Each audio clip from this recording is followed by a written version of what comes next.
J'ai un micro sur moi, hein, donc je te rappelle après. Hein. Comment ça va? Ça va bien? Ouais. Belle image. Belle image de la ville d'Evry. On me met quelques blancs. Non, quelques blancs, quelques white, quelques blancos.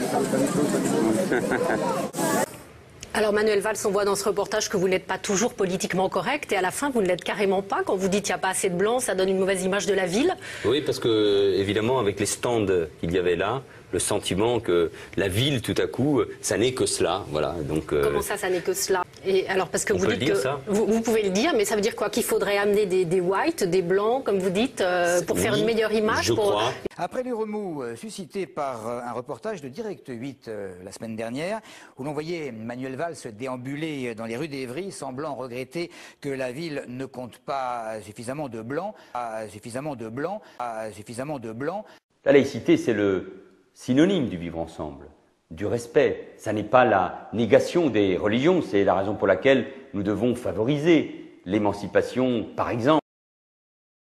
Les Juifs de France, comme le fait aujourd'hui le ministre de l'Intérieur, peuvent porter avec fierté leur kippa.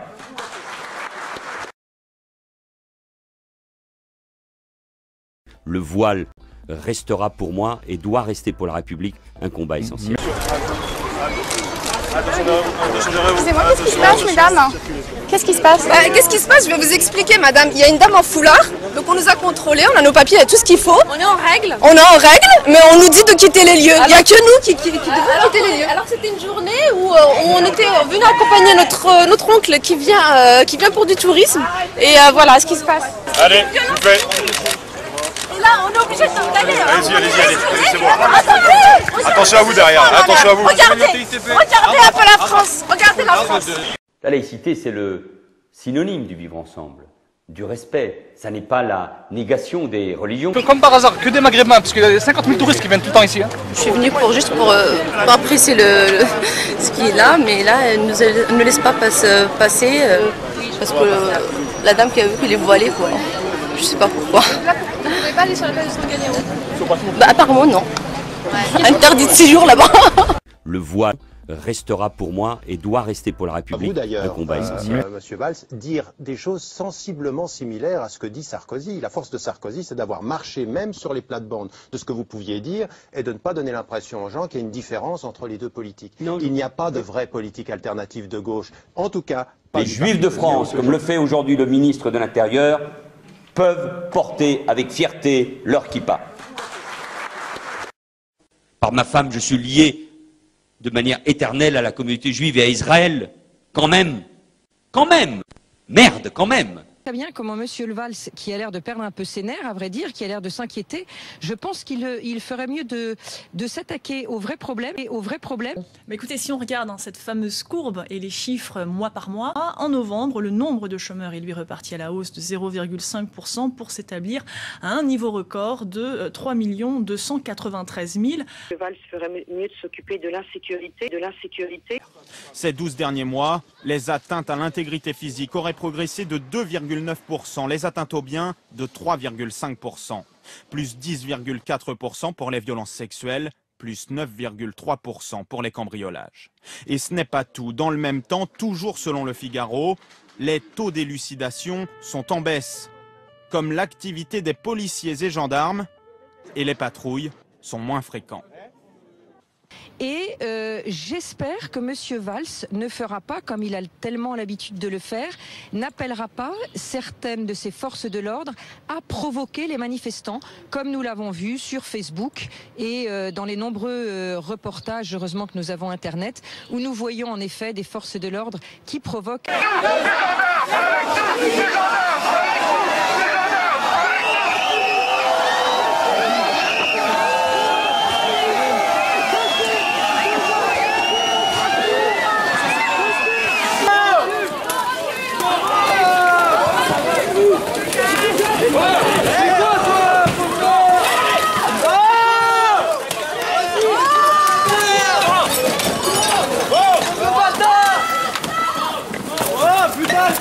Il se dit, il faut vraiment que je fasse passer ces gens pour des casseurs. Je vais d'abord commencer en disant que l'attitude de Manuel Valls, son arrogance, sa virulence sont insupportables et inadmissibles. Monsieur le ministre, on vous demande des résultats, on vous demande de l'apaisement, pas de l'insulte.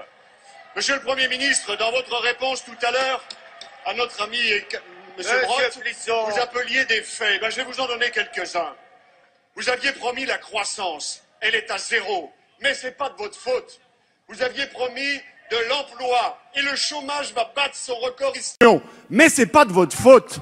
Vous aviez promis le pouvoir d'achat et pour la première fois dans notre pays depuis 30 ans, le pouvoir d'achat a baissé, mais ce n'est pas de votre faute.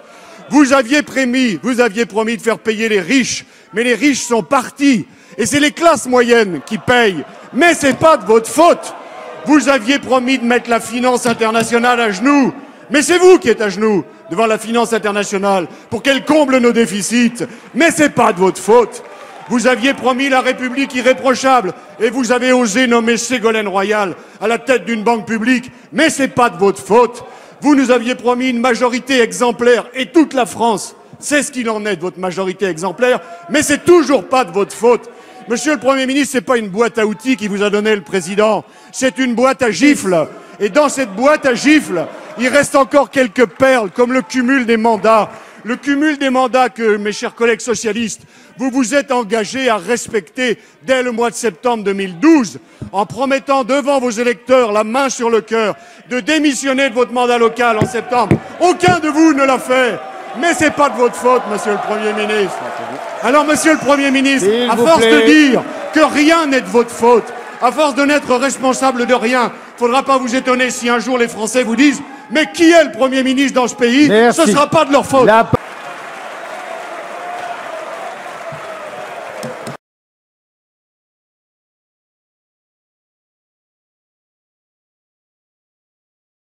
Le voile restera pour moi et doit rester pour la République un combat essentiel.